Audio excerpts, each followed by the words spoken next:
Good afternoon, everyone. I want to welcome you to our lecture today with Sarah Kember. I just wanted to make one announcement before I introduce our speaker and get us started. I wanted to remind everyone that the Institute for Gender, Sexuality, and Feminist Studies is holding its last Askies lecture of the term next Tuesday with Professor Sujata Murthy, who is currently a visiting professor at the Institute for Gender, Sexuality, and Feminist Studies, and is also a professor of Gender, Sexuality, and Feminist Studies at Middlebury College. I may have gotten the order of that wrong, but anyway. She's going to be delivering the lecture, Viral Feminism, Rewriting Rape Scripts in Social Media, about her current research in India. So that's going to happen at 12:30 on Tuesday, April 7th. We invite you all to come. We just ask that you let us know you're coming because we also serve lunch, and we'd like to have enough food. So take a look at our website, and you can find out more about that. So it's my great pleasure to introduce Sarah Kember. She's come all the way from London. It's probably the middle of the night for her right now, and yet she's going to give us a talk. So we're very grateful to her for that. I want to say, too, that typical bio statements just don't capture how awesome Sarah is.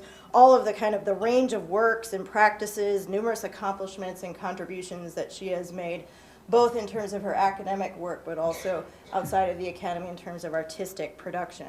But I'm going to give you one anyway. Just know that it's just scratching the surface of everything that Sarah does.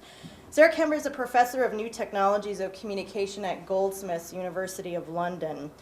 Her work incorporates the study of new media, photography, and feminist cultural approaches to science and technology, among many other things. I mentioned, too, here that she is currently a major figure in rethinking the future of feminist publishing and publishing more broadly, which she was so gracious to talk to us about yesterday in a seminar that we had. Kember recently published her first novel, The Optical Effects of Lightning, that came out in 2011, and a short story, The Mysterious Case of Mr. Charles Levy. In 2010, Kember also published an experimental piece called Media, Mars, and Metamorphosis that came out in Culture Machine, which she is currently developing into a film and transmedia project with Britt Ray.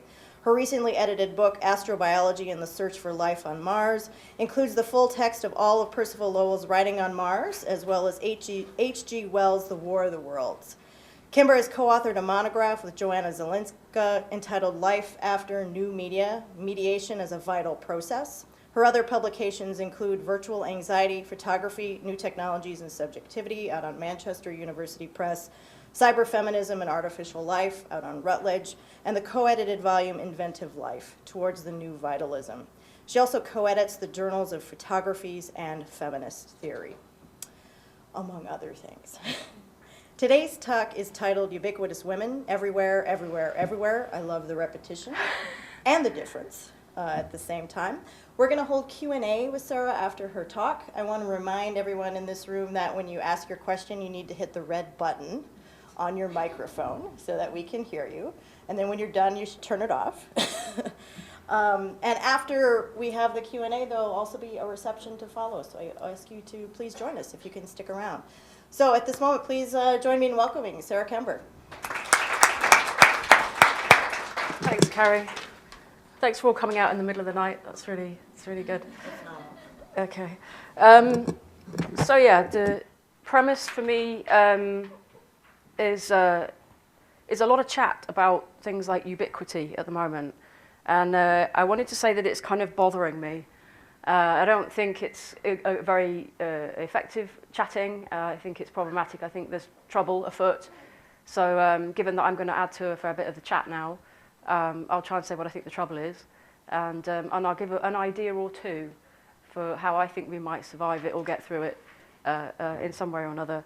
Very often when we talk about ubiquity, we're talking about complexity at the same time. It's like they're kind of pals or something, and we assume that they're a done deal. We assume that, they're kind of objectively occurring phenomenon of media and technological worlds. They just are ubiquitous. They just are complex. When we do that, I think we miss something, and I think what we're missing is how they work as concepts, kind of performatively, to make those worlds happen, and also to remake the kind of contemporary environment in the image of the past. So that they take us, ironically, I suppose, back to the old days, you know, some kind of notion of the good old days before ubiquity was actually a thing, and when things were, you know, significantly less complex than they are now. So I'm going to talk about ubiquity as the remaking of the past in the future, basically, as a means of containing potentially unlimited possibilities for women in domestic environments, in urban environments, in which women are becoming ubiquitous or everywhere in at least these three senses of the word. So the obvious one, W-H-E-R-E, is kind of hypervisible, you know, luminous. W-A-R-E, everywhere, that means kind of bound up with technology, and specifically bound up with this, what I'm going to look at today, the lustrous luminosity of specifically glass, smart glass technology. And then, of course, we have everywhere, as in wearables. And the regulatory role of wearables is predictable. It's oriented to the reproduction of women as sexual objects, and also simultaneously as sort of really hyper-productive, optimized, managed subjects. So I want to look at a kind of gendered configuration then, which is not done that often, I think, unfortunately, at the moment, of ubiquity, technology, and time. Yeah? So that's what I'm going to unpack in gendered terms, ubiquity, technology, and time. In order to highlight one thing, which is the remediation, if you like, of images and ideals from the 1950s. Yeah? And I think it is the 1950s. I think there's a 1950s thing going on at the moment in what I'm going to look at, futuristic industry visions of what our smart futures are going to be. Okay? You'll be thrilled, trust me. Then I want to talk about the strategic value of being indecisive, of not knowing stuff, of the kind of utter ambiguity, undecidability of feminist time telling. So the argument will be that there is a benefit to really not being able to tell the time, which is something, frankly, I struggle with at school. It's probably why I'm doing it now. Yeah? There's a strategic benefit to not knowing what time it is, or more specifically, what kind of time it is. Okay, so that's what I'll try and tease out. But I want to give you a taste of the trouble I think we're in. Okay, the trouble that's coming from these futuristic industry visions of our lovely and undoubtedly desirable smart futures. They're by Corning, they're by Microsoft, they're by Google, the usual suspects. I don't know if you have seen Corning's A Day Made of Glass. Have you seen Corning's A Day Made of Glass? It's a classic. It's a gem. It's in fact a YouTube sensation. With viewing figures currently, I think, in the tens of millions and counting. Okay? It's viral, as we say. So I should say that I regard these otherwise fairly trivial promotional videos as potent forms of storytelling. And it's not just to do with viewing figures that would make any conventional publisher really, really, really envious. Okay? Says the person who's setting up a press at the moment. Really envious. Okay? The reason I think they're potent forms of storytelling is because they're kind of narrativized forms of enchantment. They are stories. They're told as stories, as a day in the life of. Actually, it's a day in the work life of a generic, normative, likable enough woman, in this case, who happens to be called Jennifer. Now, there seems to be a preference for names beginning with J. I haven't quite got to grips with that yet. I can't explain that to you, but I am prepared to use it in my parodies, which I'll come back to at the end. So let's say Jennifer, if she is called Jennifer, she gets up, she goes to the bathroom, where her augmented reality bathroom mirror, that's what you've got coming, opens 5 separate windows at once. And one of them is about today's rather hectic schedule. I think at this point she looks a little bit concerned, basically. She's just about to be told that her 9:30 appointment is at 8:30, and is that okay? So she drags up her virtual keyboard, and she's still in her pajamas, like. She's still in her pajamas, and she types, yeah, sure, I don't mind. 8:30, good, I'll be there. Sends it off with a flourish, right? On her architectural, I don't know if you can see that, architectural display glass, pristine surface, electronics enabling and touch sensitive. The classifications will be important as we go along. Later in the day, Jennifer's all dressed for work, but she actually goes shopping for clothes, modeled by these very cute pint-sized rotating avatar things that are basically, I think, the 21st century equivalent of all of the mirror reflections that populated 19th century art and 19th century literature. There's this fantastic book by Isabel Armstrong called Victorian Glass Worlds, and in it she argues that women have always been captured in glass. Yeah? Women have always been captured in glass. But what I'm interested in at the moment is the degree to which women are being captured, not in glass, if you like, but as glass, which is itself becoming, in these lexicons of smart glass, ultra thin, flexible, entrepreneurial, responsible, and terribly hardworking. And this glass seems to me to be going to work as Jennifer in some ways, in place of Jennifer. And we know that technology has always compensated for perceived failures, perceived inadequacies in female productivity, in female reproductivity, as we used to talk about back in the day, when things like new imaging technologies and new reproductive technologies, or as I think I referred to them in my first book, NITs and NERTs, were new. Yeah? We've always understood that technology is compensatory in that way and interventional in that way. So while Jennifer's screen presence, her holograms, her virtual video conferencing self gets to the office, what she gets to do is pick out the applique ruffle blouse and check herself out in the mirror in a kind of old school fashion. And then back at home in the evening, she's wearing her new top and she sits down on the sofa with the kids who are watching something cosmological on their 3D TV display glass, vivid and immersive, thin and lightweight, frameless design. And while they're doing that and the planets are orbiting around them, Jennifer's husband or partner, and there's a couple of things on that. Firstly, husbands and partners in these scenarios are invariably not named in the ways that the female protagonists always are. So they kind of, if you like, evade capture in these normative narratives, in these histories, his stories of glass, becoming in a sense as transparent as the glass itself, becoming so that they just are. Right? But I'm not so inclined to let them off or leave them out.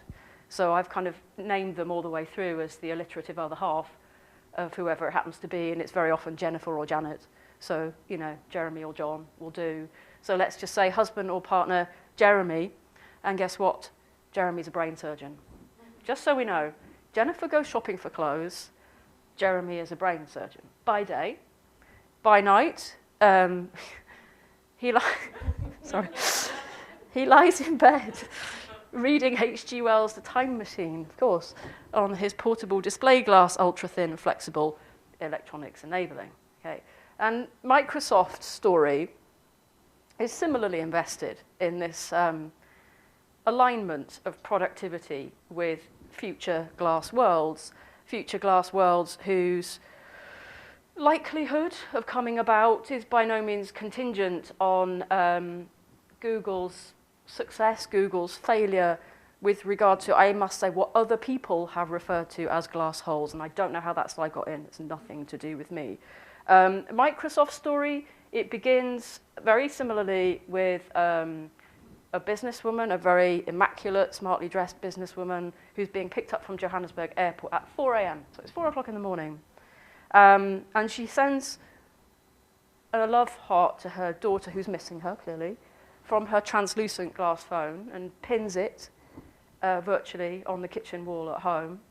And then she gazes out of her, in this case, augmented reality car window, which highlights a building. It's giving a countdown to her arrival at her hotel at 4 a.m. These countdown clocks, as well as international time difference clocks, and increasingly finely grained to the second counting, measuring of time, is really widespread in these sorts of stories. Right?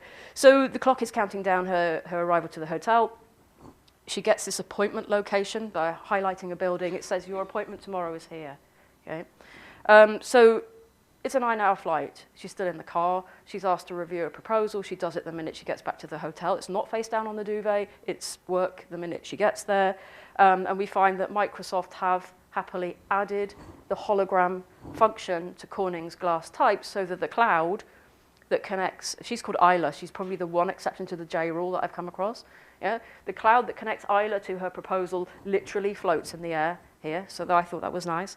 And this proposal that she's working on, the green wall proposal, this comes on a thin plexiglass tablet, and it's next to her seemingly ubiquitous agenda. Right? So she's cutting, she's pasting, she's connecting, she's using a combination of touch and gesture and voice-activated software.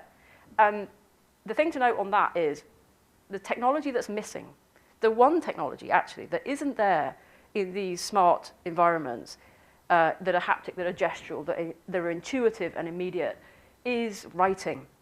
I suspect that writing is the technology that is erased quite actively in these environments, and that's something I want to come back to. She's only ever a virtual presence at Project HQ. Her male colleagues are reviewing all kinds of visualized data. They're ensuring that this proposal is geared towards sustainability, towards efficiency. But just like Jennifer, Ayla doesn't ever quite get to work, despite having a professional profile, despite having a hectic schedule. And her return home is signaled, in a sense, in this video by the presence of her daughter at home, at the kitchen table, doing a maths homework and preparing to make something for the bake sale. So the note for me here is the slightly nostalgic, instamatic image and the faded, handwritten, typed recipes that are in the picture. So very, very much like Corning's, this Microsoft's kind of somewhat reactionary vision of a future that looks really much more like the past, is consistent with a housewife turned working mother as a figure of containment through openness, or rather through the enclosures that are the constitutive outsides of so much openness, so much reference to transparency, and so much glass, right? Which is all part of the same claim, I suspect.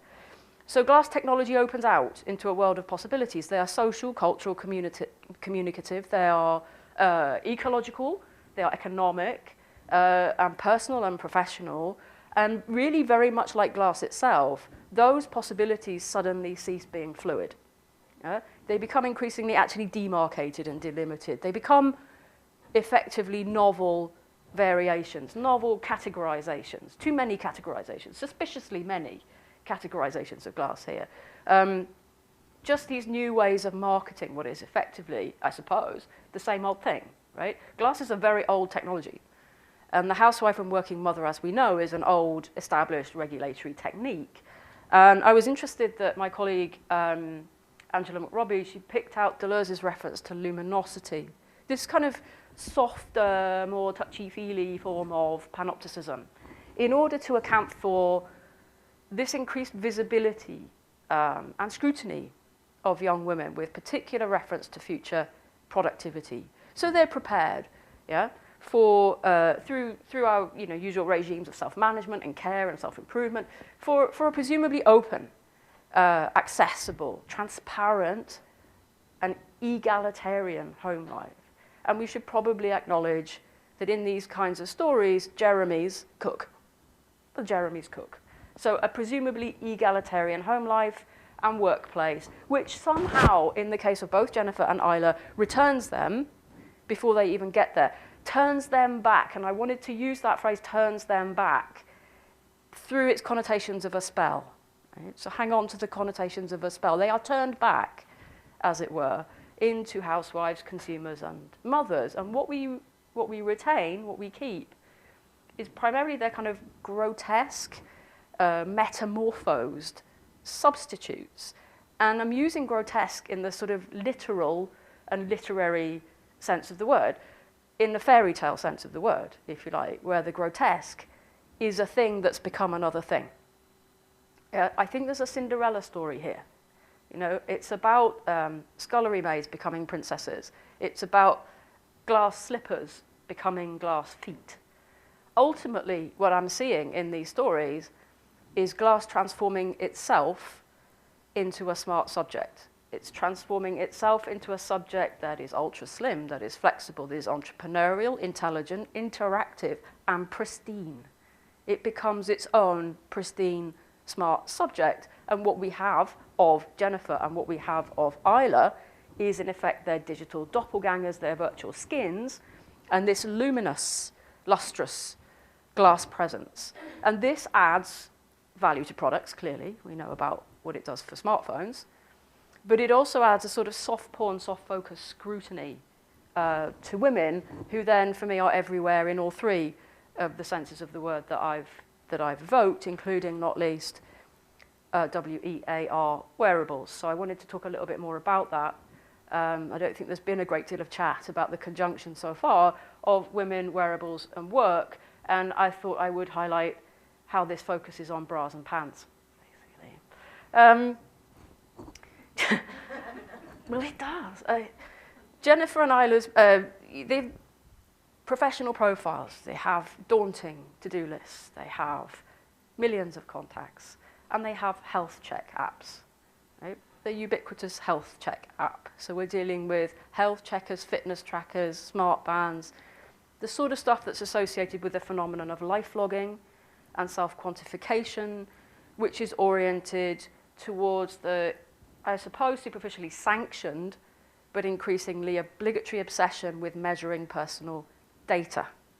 So the closer and closer monitoring of personal data, the sharing of personal data, this is all associated with a trend. It may even be a movement. It's called the quantified self movement, and it has a motto, as all good movements do, and it is self-knowledge through numbers.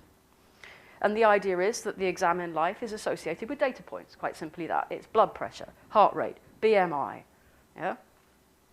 It's quality of exercise, quantity of exercise, the extent of our social media interactions, our real interactions, all of this and more and more and more. We add it up. The idea is we're going to know who we are, right? And in due course, it goes on, this quest for self-knowledge through numbers, or for me, through algorithms, through algorithmic forms of self-regulation. This will extend, we are told, through gamification techniques from contexts of leisure to those of work. So these techniques of gamification, I'm sure you've heard of, they're about workplace, gameplay scenarios, you know? Imaginary game scenarios for working. And naturally, they're oriented towards measurably enhanced productivity, measurably enhanced performance and efficiency and transparency as the hallmarks, of course, of neoliberalism. But my point is that the data subjects that correspond to this apparently universal category of a quantified self, for me, are becoming increasingly and much more visibly redifferentiated in the forms, you know, the usual young, white, middle-class, heterosexual of ubiquitous women. They're becoming gendered. Sorry.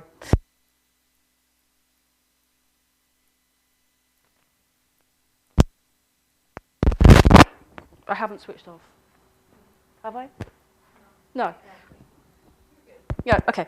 So this prominence, visibility, this scrutiny, the becoming ubiquitous of women in environments that do incorporate popular culture, but certainly exceed popular culture. So they definitely, for me, include precisely the kind of promotional videos by glass manufacturers that go viral on YouTube, right? The rise in visibility corresponds with, is associated with, by Angela McRobbie, the disarticulation from the Klauer Move, yeah, the disarticulation of feminism from other social movements, and ultimately on its undoing. So McRobbie argues that in place of feminist futures, we get a load of post-feminist substitutes coming out of this new hypervisible feminine consumer culture. That's McRobbie's argument. And even to the extent that we want to make the argument that feminism is back, right? That it's being reintegrated in mainstream culture, in educational culture, in political culture, there's still, for McRobbie, a price to pay, a kind of punitive reaction that effectively contains, that effectively curtails a feminist politics and ethics through precisely individualized injunctions to gendered forms of self-optimization.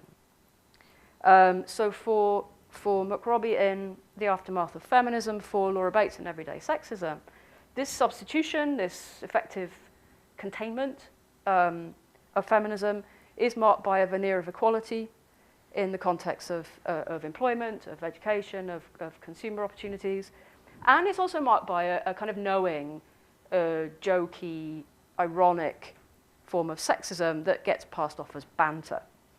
And I do think that this argument comes through for me in these contexts. The post-feminist, disarticulated, very generically differentiated visions that are on offer by Corning, by Microsoft, et cetera, et cetera. I do think they offer us a veneer of equality. They do it by very consciously following girls to school and consciously following women to work, while foregrounding, actually, their consumer opportunities. Yeah, in the new economy, the shiny glass economy of new communications technologies, which is kind of very forcibly aligned with the old economy, which is kitchens, blouses, and cakes, basically. And they come together in these futuristic visions. So women's ubiquitous glass presence, their bathroom mirror reflections, their holograms, and all the rest of it, manifest them, of course, as intensively managed subjects. You know, within a governmental regime, it's about gendered biopower. And the difference that I see is that while Corning and Microsoft deal with largely desexualized, luminous, lustrous women, largely desexualized images, there are startups, there are not altogether unrelated industries that are trading in much less sanitized, much more overtly sexualized, much more ironically sexist manifestations of ubiquity that include unregulated online media practices. They include exactly what Anita Sarkeesian talks about, the use and abuse of women as environment, as furniture, as background in computer games. But in the world that I live in this kind of wearable technology, smart technologies, I'm afraid there's just more stuff adding to that at the moment. And so what we get, as if we already hadn't enough, is Durex Thunderwear, which is basically smart pants controlled by smartphone apps. And these vibrate, I quote, whenever your partner decides you need some sexual attention. So sites like this, news sites like this, they contain a lot of kind of video stills of women, obviously everywearers, of smart pants.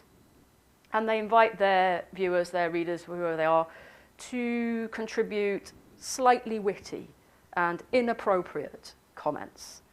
And then we have Microsoft Smart Bra. Microsoft Smart Bra, it's for measuring mood. Okay? It's a reason.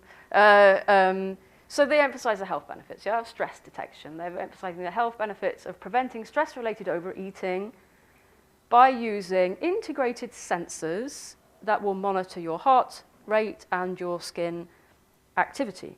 Meanwhile, we have a spin-off company. It is going to get worse. It's a Japanese lingerie brand, so you're going to see how it's going to get worse. Yeah. They're promoting the idea of a chastity bra, which naturally is ideal for Cinderella's everywhere, and remains locked the vast majority of the time until Prince Charming, who was evoked very directly, comes along, and the wearer's heart rate reaches a level that is pseudo-scientifically associated with true love, and then, I quote, hey presto, the whole thing flies off. Or, I'm quoting, it dutifully bursts open with a gleeful spring, saving clumsy fumbling in the bedroom, and potentially taking his eye out in the process. Right. So there's nothing inherently new about any of this, right? There isn't. There's nothing new about even the apparently automated, algorithmic, objectification, sexualization, desexualization of women's bodies. The fact that the smart bra works, and I frankly very much doubt that it works, and that's a thing, yeah? To hold on to this technology is absurd on so many levels, not least that it doesn't usually work. But say it works, okay? Through a combination of sensors and algorithms and apps, through the reductive metricization of affect and emotion, yeah? This doesn't change the game at all. This is just extending. This is just intensifying the reach of gendered biopower. And so this remains our problem. Yeah?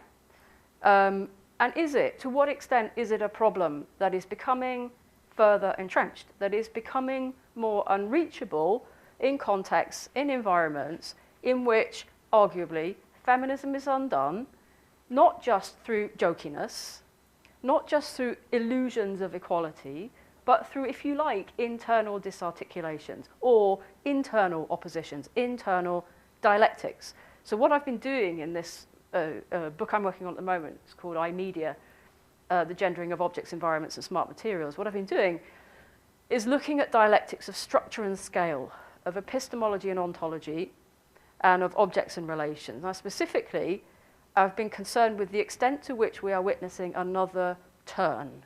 We have too many turns, right? I should ban it. If I was really at the UN, I would banish turns, okay? Conceptual turns, they don't help any. And so what I'm thinking we're seeing at the moment is a turn from a preoccupation with epistemological structure to a fascination with ontological scale, multi-scalar stuff.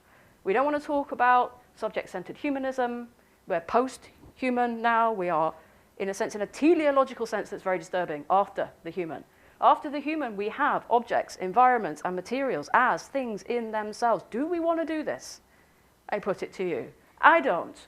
I associate it with a certain recourse to science, to scientism. I really think there's a lot of physics envy. I think it's partly because of they discovered the God particle. I mean, who wouldn't be jealous?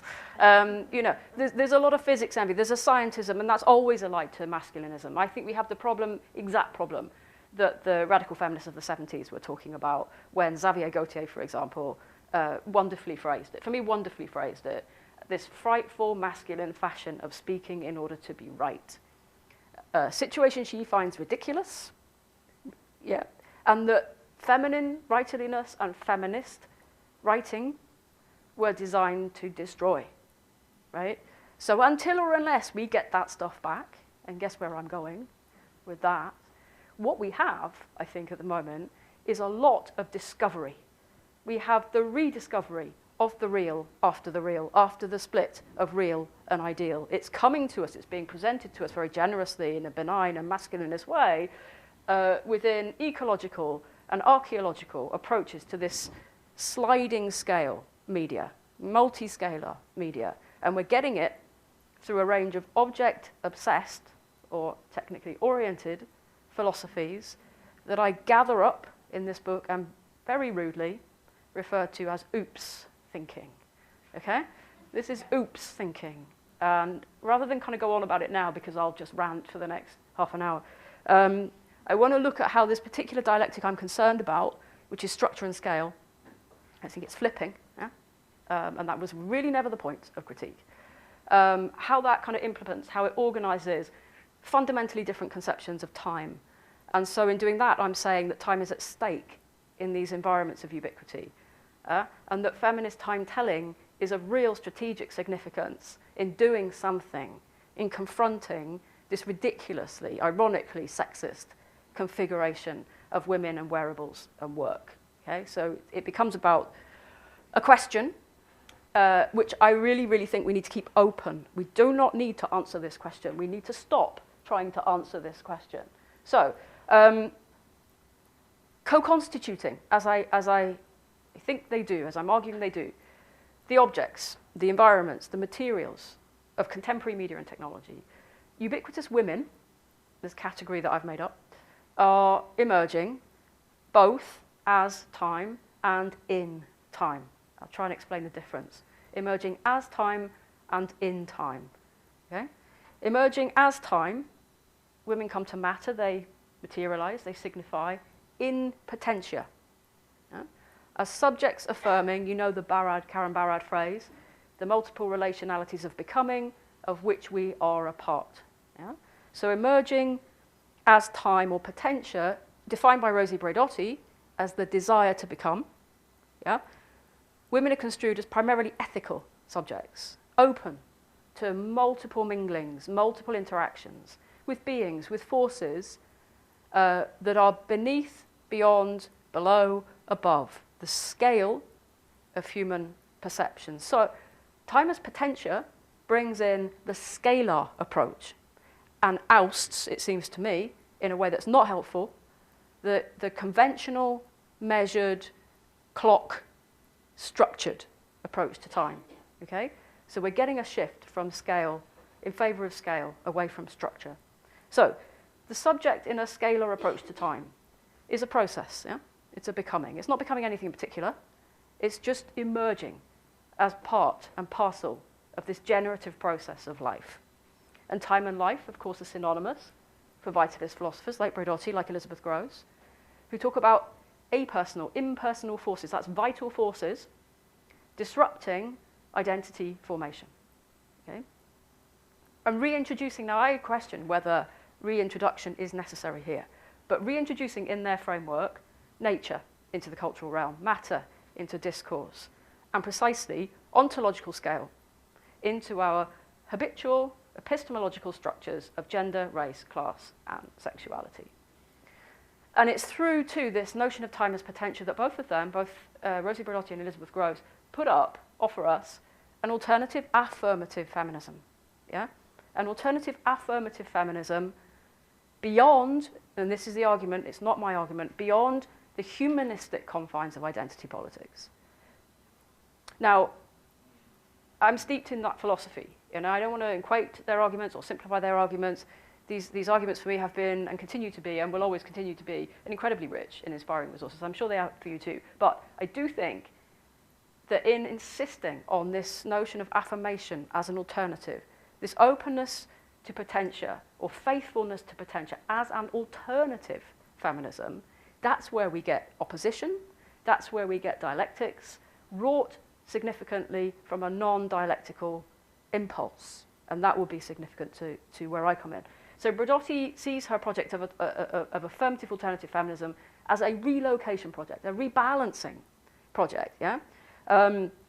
Takes critical praxis from a necrological to a non-necrological perspective, right? But this relocation project, which builds on post-structuralist accounts to subjectivity and post-structuralist accounts to divisions between, for example, criticism and creativity, then becomes instead an advocacy project. And that's where I think it goes wrong. So advocacy in favor of affirmation, a future politics, an emergent politics.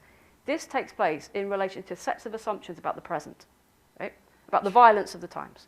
And it takes place in relationship to assumptions about the past, about previous, earlier modes of inquiry, characterized through collective mourning and melancholia. So in short, a social and political theory that has allegedly placed too much emphasis on precarity, too much emphasis on vulnerability, this can and should, for Bradotti, for example, be replaced, be balanced, then replaced, by one that emphasizes instead relations, endurance, radical immanence, and so on.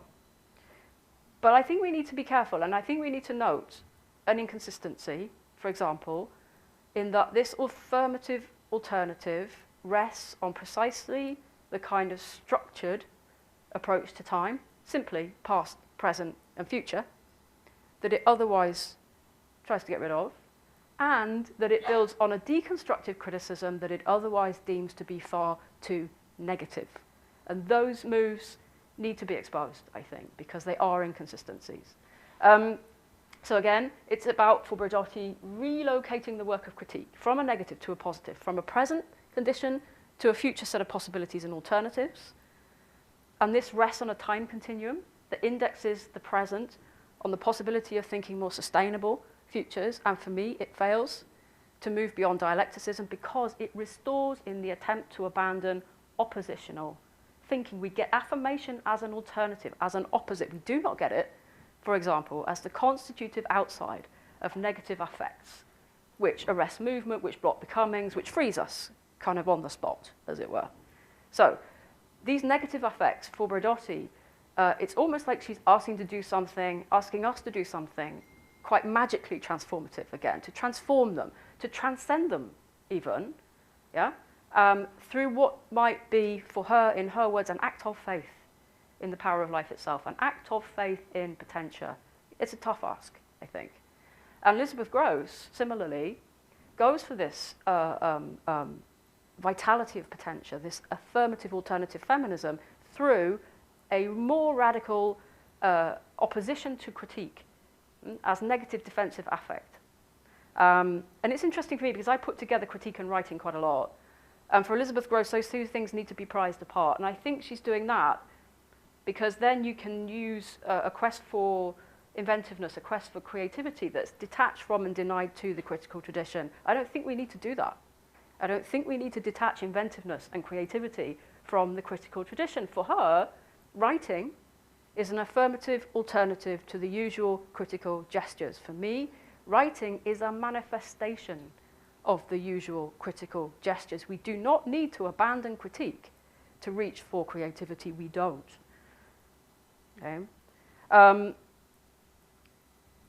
Grosz puts forward an idea that you can leave critique, that you can abandon critique. It's a non-critique. For me, abandoning critique is in danger of being a limited form of critique. Okay? A dialectical form of critique. It's predicated on substitutions, a substitution of this for that, of alternative concepts of time, structured and continuous. And in the same way as Bridotti, is predicated on restorative strategies, deconstructive strategies, balancing out, that turn back into oppositional ones. Advocacy in favor of ontology instead of epistemology. Ultimately, I think what happens in Liz Grosz's argument is that we get nature installed once more as the foundation of culture, and I think that's a problem, okay? So it's, of course, in her attempt to abandon, to distance herself from, of course, the inevitability of binary structures, that this foundationalism comes into play. And Derrida acknowledges the tenacity of binary structures, yeah? They continually restore themselves. He offers us a strategy through writing for how to unsettle them, for how to displace them, you know? For shaking them up. But he's got this kind of movement, and it goes reversal, displacement, and then the pursuit of new provisional terms. And for Grosz, and she acknowledges, this is really useful for a range of political projects, not least of which is feminism. We have to remember, of course, you know, Donna Haraway's predilection for new provisional concepts, for nature culture, female mind, material semiotic, and all the rest of it, which persist, I think, even as she begins to set up some degree of opposition between deconstruction and dreaming. And I don't want to see that opposition between deconstruction and dreaming. For me, that's problematic. So Grosz acknowledges, in short, the value of deconstruction to feminism, and then declares a preference for vitalist philosophical traditions through Bergson, through Deleuze. Now, I wrote this book called Life After New Media, Vitalism and Media. So it looks very much like I did exactly the same thing, that I declared a preference with Joanna for a vitalist tradition. And it's true to an extent that we did take seriously in this book a temporal account of media and mediation, a vitalist account, but it was confronted with the critical tradition in order precisely to better account for and better understand the instrumental, interventional moment of the cut, yeah, of decision-making, and therefore of alternative forms of decision-making, along with their attendant costs and their attendant consequences. So this wasn't, in a sense, going with the flow, the vitalist flow. And I think what Grosz gets out of doing that is a reconstituted ontology that enables her to talk about the becoming of politics, including feminism, right, as well as nature. But at the same time, she installs this ontology as the ground of knowledge practices, okay? And that is more problematic. Naturally, of course, this alternative conception of time, which I'm saying is structured time and continuous time, is inherent in the vitalist tradition. So for Bergson, structured time, clock time, lived time, is spatialized. It's a necessary, expedient, instrumental cut into continuity, into the flow of time as life, as time as creative evolution. So structured time emerges as something atomized, organized, mechanistic, so chopped up, and finalistic, goal-orientated.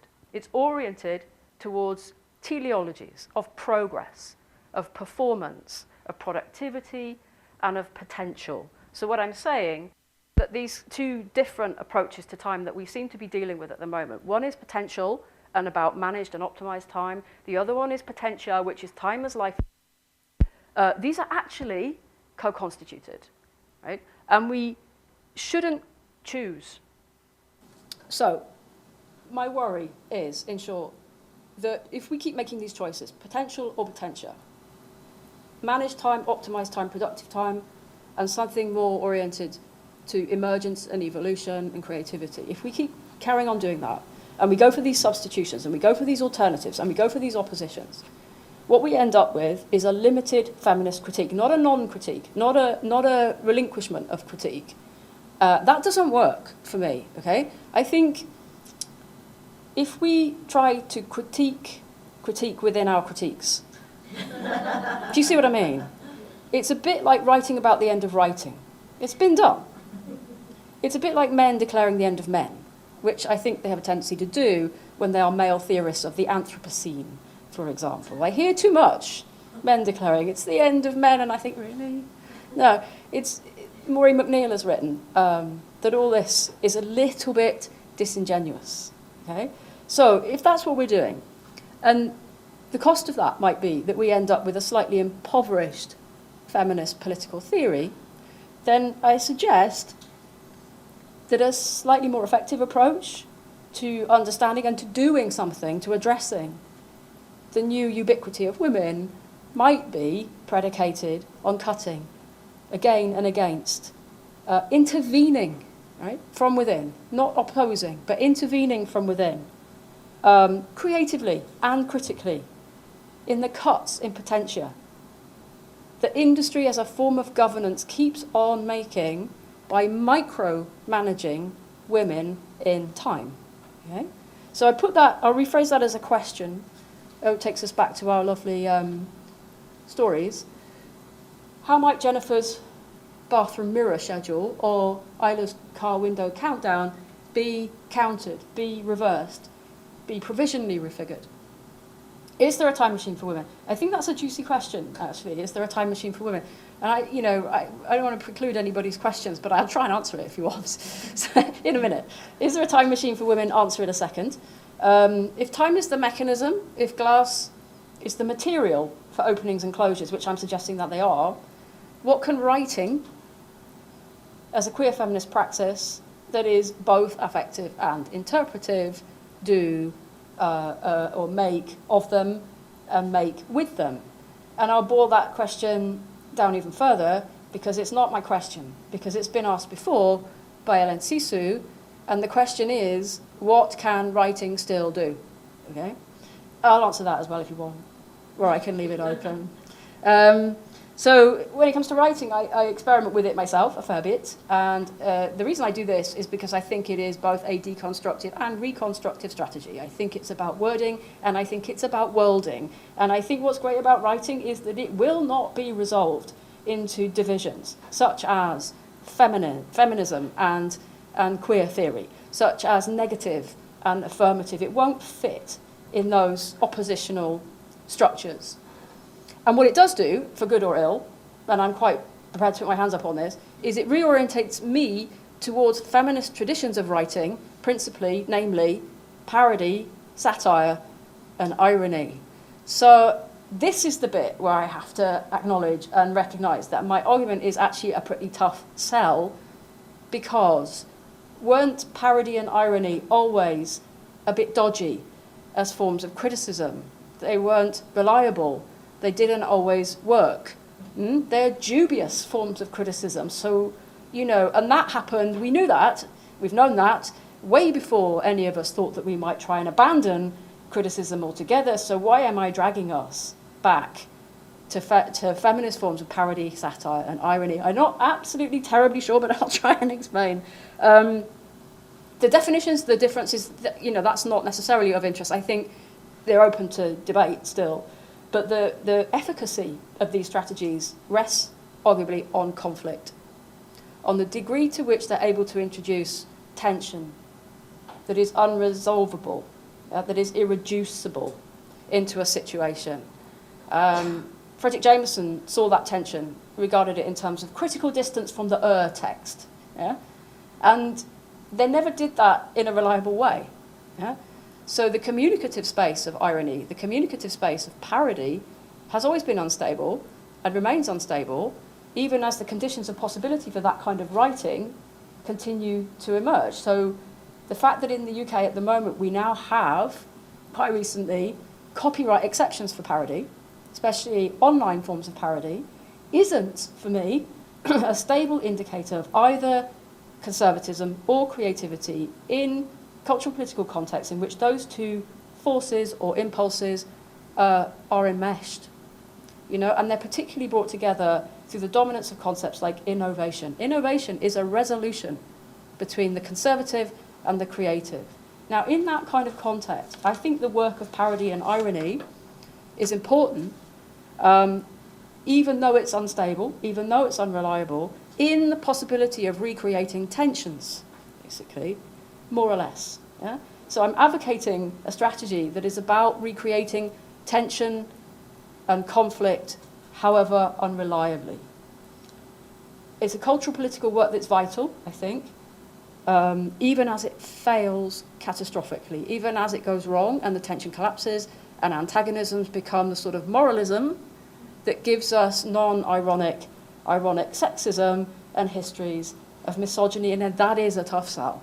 I'm struggling to sell it to myself in some ways, but I think that's what it is, right? So with my fingers crossed, as it were, what I'm arguing for is an antagonistic, a sort of impossibly post-dialectical, rightly feminism that is co-constituted by border states, by adversarial relations, and that forgoes final grounds in affirmation, in reparation, which I think for me too is a slightly paranoid response to critique as paranoia, and also in sustainability, and even in antagonism itself. Yeah? The end point is not antagonistic feminism as opposed to some other kind of feminism. I think when Chantal Mouffe comes up with that, she almost kind of shoots an otherwise great argument down by holding up an antagonistic feminism versus, you know, one characterized by a rational consensus, for example. It doesn't work. You don't arrive at an antagonistic feminism. You have to hold adversarial relations together irresolvably in tension. So sustainability doesn't quite work for me either because it's predicated on limits that get overridden. I mean, Carol Stabile and Rosalind Gill, they make really powerful arguments for the unsustainability of the work that's being cut out for women in diverse contexts, in diverse worlds, in diverse ways, within a neoliberal economy, right?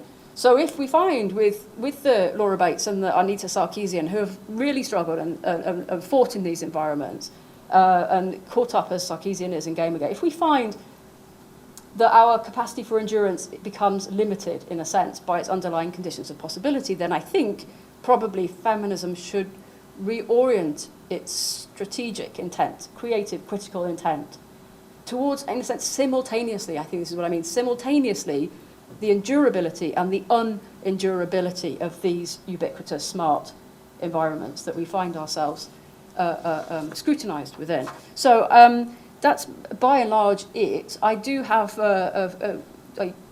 these conclusions that might only take 5 minutes or so, but I think if I can do, is there a time machine for women?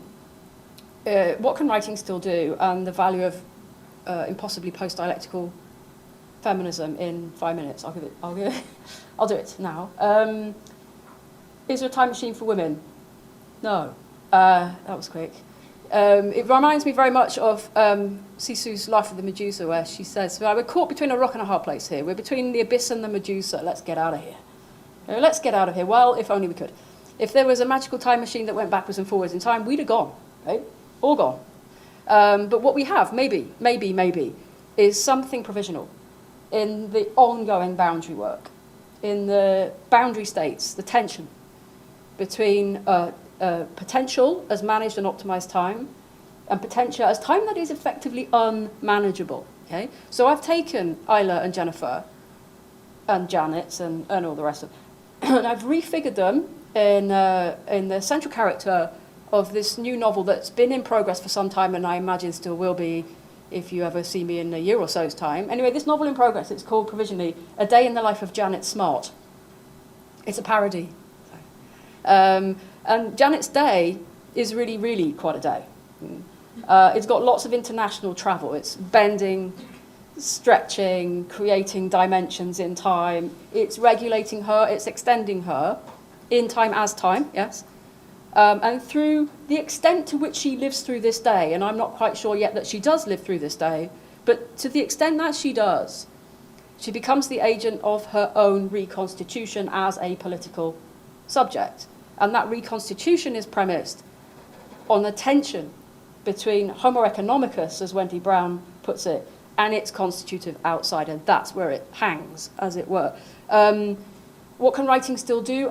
I think that's the question, you know, and I think it's a better question than what is writing. Although I note, with some interest actually, part of this book is a chapter on manifestos. Contemporary feminist and art manifestos that index videos and, you know, video stills and film stills and all the rest of it, they are still predominantly literally inscribed. They are actually written. So there's something in that. But what I'm inheriting is this sense of what writing can do under conditions of possibility that would include the contemporary academy, and I've written about that in an article in New Formations relatively recently called Why Write? And what writing does as a kind of principal strategy of deconstruction, it destroys order and it creates openings to the political, albeit more or less. So we have this uncertain opening to politics foregrounded through strategies like parody and irony, which we know miss the mark sometimes, fail to create tension, reinforce sexism as much as they subvert it. But for me, that uncertainty, I'll take it, in favour of an otherwise completely totalising scope of the neoliberal. And also, I think for me, what the question of what writing can still do, it addresses the question that comes out of political theory, which is, what can we do? What do we do? And Sisu's answer to that question was right, basically. So that still has a big impact for me. And post-dialectical feminism is impossible, right? And it's as necessary, I think, is what I'm arguing. It's as necessary as it is impossible. There is no post-dialectical feminism. There is only, in a sense, a Derrida tongue twister, which is about trying to think a dialecticity of dialectics that is not itself dialectical. Okay, my brain just died, I think, at that point, but you see what he means, right? You can't do it, but you have to keep trying. And I think what's happened is that we've either been trying too hard to do that, or we've not been trying hard enough. And I think the mistake is in thinking ourselves to be already post, meaning after dialectics. And that's the mistake that I see spread across the media theory landscape at the moment in what I'm calling oops theory. So there is no necessary post-dialectical feminism, but there is this uncertain tension and opening to politics, which for me I will take over the pursuit of final grounds, basically, and that's it.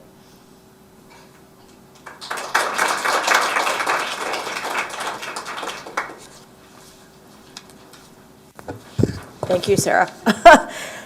I feel weird tied to this table, but nonetheless. We have lots of time for questions. Would anyone like to get us started? And I just want to remind you to turn your microphone on when you do.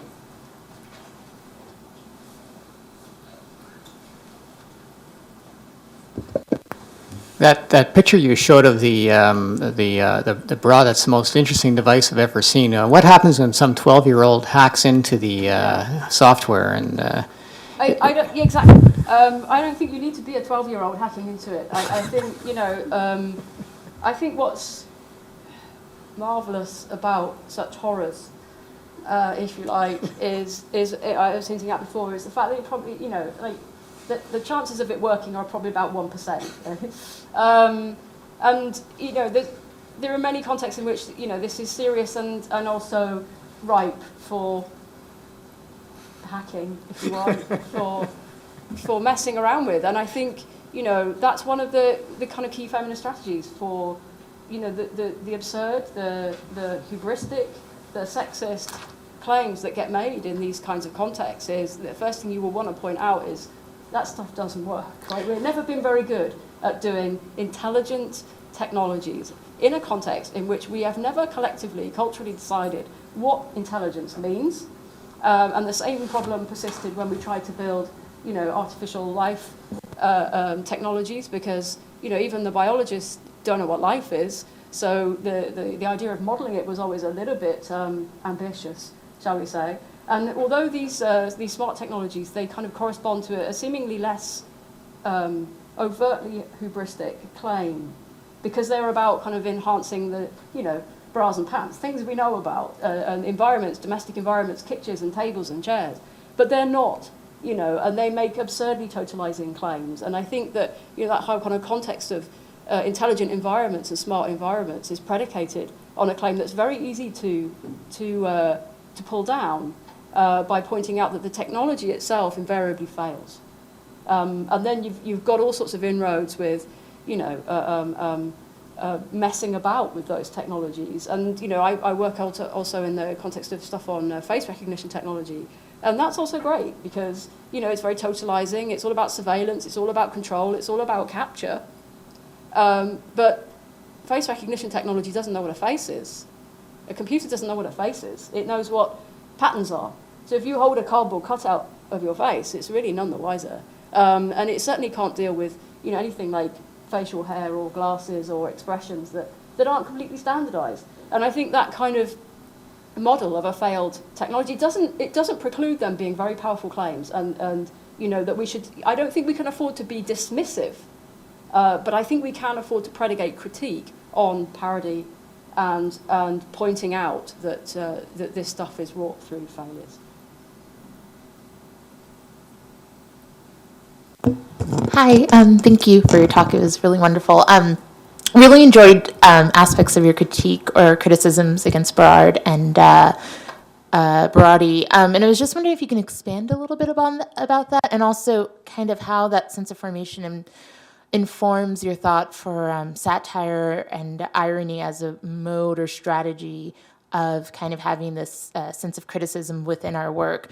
But then I'm kind of thinking of the reality of that, of what that means in racialized bodies. And I can think of Mickey Kendall, who does that a lot through her Twitter feed and through her own blog sphere, but then is constantly attacked. And I think there's like informations or informings rather of her body as not deserving the kind of access to such formations or criticisms and use of irony. Yeah. I mean, I think the difference that I'm trying to mark is between strategies based on turns and oppositions. So suddenly we have to stop doing critique and we have to think more about the creative, or we suspend our concerns with representation, for example, and we pursue instead a strategy predicated on performativity. It's not that there's not value in these other ways of looking. It's the replacement thing that I have trouble with, and I think it's unnecessary, and I think it's also unhelpful. So, for example, if you've got an object-oriented feminism, you're very much in line with the industry sell around objects as things in themselves. As when we're talking about glass becoming its own subject, if you like, that works very well for a kind of techno-capitalist push if we're prepared to go along with. It's all about the things in themselves. The environments will do the politics. The object will somehow write itself. The technology will somehow write itself. And we do this sometimes in the name of something really not very wise, which is to consider ourselves, because we know we're extended as human subjects, by technology not least, we tend to think of ourselves in terms of the post-human. Now, that's fine and great if you're talking about post-humanism as an extension of the human, as a differential relation between human and technology. It's not so great when you basically go for a teleology and you're talking about after the human. In whose interest is it to talk about after the human? And who is it that's declaring this new world of imperceptible, invisible information infrastructures and algorithmic determinism? Who's doing all of that? It ends up being a kind of a case of sort of resurrection of masculine disembodied knowledge practices invariably. Who can see the invisible? God. It lands us back with precisely the problems that it claims to get us away from. So I have no problem. As I've said, I contributed writing a book that was a very seriously vitalist or neo-vitalist account of mediation, because I thought it was undeveloped, but it wasn't done in place of the usual critical gestures. I don't think we can afford to leave behind the usual critical gestures now, if ever, basically. So it's the oppositionalism that I'm trying to replace with intervention. And that notion of interventionism belonged, I think, to the critical tradition that we're trying to leave behind in some instances. You know, I think that's what it was for. I think deconstruction wasn't necessarily about, you know, just simply reversing binaries. Yeah, it wasn't about flipping a seesaw. It was about doing that, and then you move out into these kind of invented, you know, non-existent, provisional, contingent notions that get you some kind of grip onto politics, some kind of grip onto something you can do about it. And they're terribly flimsy in some ways, but they're also wonderful in their fragility, because that's basically, I think, what you get. That's as good as it gets. Interventionism, in a sense, from within. And I think this other question about who gets to speak, I think, is also really, really important. And we're in danger of not allowing ourselves to ask that question if we go for these moves, because there is no person speaking. It's the usual person who's speaking. It's the one true code, the one true voice. It's the usual. Yeah. Thank you very much for your really thought-provoking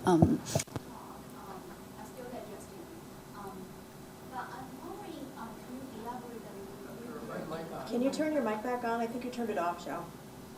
Can you hit the button on the mic? I think you turned it off. Oh. Yeah, there you go. Sorry. So, I'm wondering if we can elaborate a little bit about what you mean by writing. What do you mean by writing, especially in that world of with like this multimedia, right? Sure. With this glassy world, you know, then that we can, you know, maybe we can think about your proposal about writing as this potential to create the opening. Yeah, no, absolutely. I mean, you know, again, from a kind of the era of kind of critical thinking, we started to get a notion of writing that was extensive, that wasn't just about the word, it wasn't just about literal inscription, it was about code, it was about sculpture, it was about painting. It became a very expansive category, and I'm still interested in how writing, in a sense, means something non-identical in that way, but that it also retains its own specificity as literal inscription. And I'm noting for myself at the moment, as I was saying, in these contexts of manifestos, and manifestos being kind of new, old, provisional writing forms, publishing forms, that have a lot of currency at the moment, and a lot of people are interested in manifestos and pamphlets and booklets and things at the moment. And for I think very clear reasons, a kind of a historical kind of analogue to times when, you know, you needed to make these kind of gestures and anti-institutional moves. And those forms are, you know, even in the context of sort of feminist art manifestos, where we do have, as I say, multimedia, we do have all of that going on. And I'm very interested in writing in books that kind of explore those dimensions of multimodality. But let's not, you know, think that that happens in a sense at the expense of some old technology that was about inscription. You know, we don't always have to do away with old technologies for them to be, you know, reinvented in new contexts, in a sense. So I mean both, in a sense. I mean writing that isn't literal inscription, than that is. And you know, when I'm talking about what writing can do, I'm trying to hold both of those things together, so that writing can be inclusive, but it's still quite specific. And I haven't figured out yet. I don't want to make a choice between those things, and I don't think we necessarily need to make a choice between those things. I mean, increasingly we're producing work that manages to cycle through those different forms of writing technology. And I think it's okay. I think we don't need to lose its specificity in order to stop it being, you know, a limited historical form or genre. Thanks for your talk. I was wondering if you could say a little bit more about parody as a kind of tactic. And I was thinking, so you don't think there's a time machine for women in the sense of being able to dodge the present, which I'm very sympathetic to. And I kind of like your idea of sort of imminent antagonism as a way. But I wondered if you could say something about parody as a writerly tactic of what in another context I would think of as time machinics rather than a time machine. Because I'm sympathetic in some ways to your critiques of Braidotti and Gross, but I do think one of the things that's very interesting about that as a strategy, and this interest in becoming and process and creativity, et cetera, is precisely that it tries to get to it not just as a kind of undifferentiated flow, although sometimes I think it goes that way, but rather to get to the question of the generative, the productive, the kind of imminent toehold that I think your work is also trying to get to as well. So I wondered if you could say something about that, because I'm thinking about something like Judith Butler's invocation of parody as kind of, this sort of force for breaking something apart to give also kind of a toehold of existence. But I wonder if you have a different sense of parody as a productive praxis. I think it's sympathetic with both of those, and I think it kind of, for me, it sort of holds that hinge point together between those different perspectives on writing and on parody. But it's also, for me, it's very much a feminist strategy of finding critique through humour. So I want to, that's the element that I haven't thought enough about yet, that I want to think about more, is again something that we've talked about historically and I don't really hear so much at the moment, is on the value of humour as critique and creativity. And obviously I'm with Braidotti on on holding together, on being able to sort of talk about the nonsense of opposing critique and creativity, even as I think she then offers us a way of kind of moving away from critique and tries to sort of reframe it or move it from one context to another that happens to be referred to as being negative and affirmative. And it's that move that I'm not sure about. I don't feel like I have to think of parody as negative or affirmative, but I do think of it as doing work in between ideas about the creative and the critical, and I think the work that it does, I actually trace back through more Haraway to Sisu, the work. Now, when I did that, it was really interesting because obviously when we read the Cyborg Manifesto, it's so layered, and you get, every time you read it, you get something slightly different from it. And one of the interesting moves I was doing was going back through Haraway to Sisu on writing, and what's the difference for me, trying to understand the difference between what they, the ways that they were handling writing as an interventionist technology. And of course for Sisu, it's downright destruction, because there was no room for feminine writing in a phallogocentric culture. And I wondered, whether the move from Sisu to Haraway was about finding more of a space for parody as something other than, rank destruction. And I think that she does, but I see one very much as continuous with the other one. And I think, Haraway gets to humour through irony more than parody. And so again, that kind of, but she also very much has her own way of defining irony as the sort of holding together of incommensurate things. And I felt that she'd really captured something about the tension in those writing strategies that I was trying to get at through her notion of irony. So I'm trying not to go for, in a sense, the definitions, the contested defining and redefining of the terms. What I'm trying to go for is how they capture something that arises in political theory around antagonism and around conflict. But I am interested in pursuing where humour comes into that right now. So that's the kind of current project. I'm thinking about, I like that very much. I'm over here. Oh, sorry. I can time travel. No. I'm liking that very much. I'm sort of more a historian in a certain way, or sort of historiographer, but feminist queer historiography. And I'm thinking about the pamphlet as exactly the site where humor becomes the place where power comes down. Like, power comes down on the very, very slippery ephemera writer, and it's both the ephemera writer. Sorry, Mike. It's both the ephemera writer who is antagonizing power and the ephemera writer who is funded by power and is like creating false law, or is creating false worlds, and is creating false structures that are totalizing. And I don't know whether you wanted to tangle with the fact that in some ways humor is the most temporally elusive.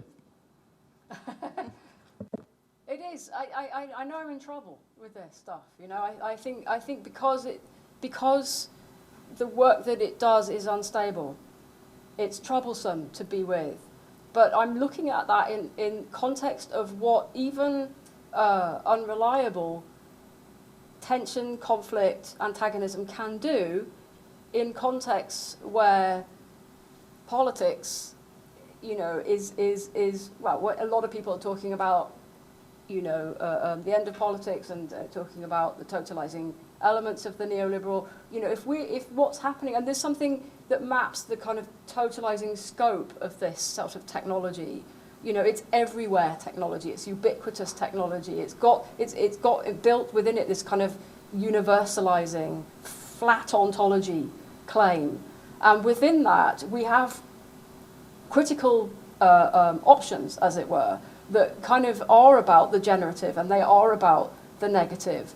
But there's also always been this tension between the two. So how do we get to that tension between the two, and how far do parody and irony and humour do that, or help us do that kind of work? But I think too they're very contextual, because there are so many contexts in which it's not appropriate to go down that route. It just so happens that I find myself in contexts where it really is.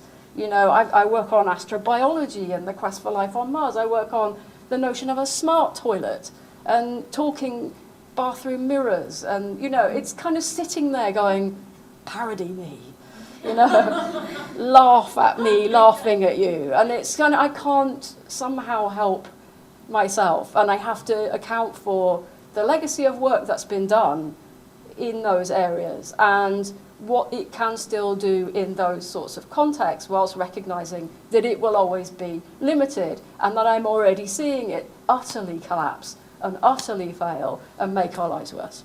Sorry.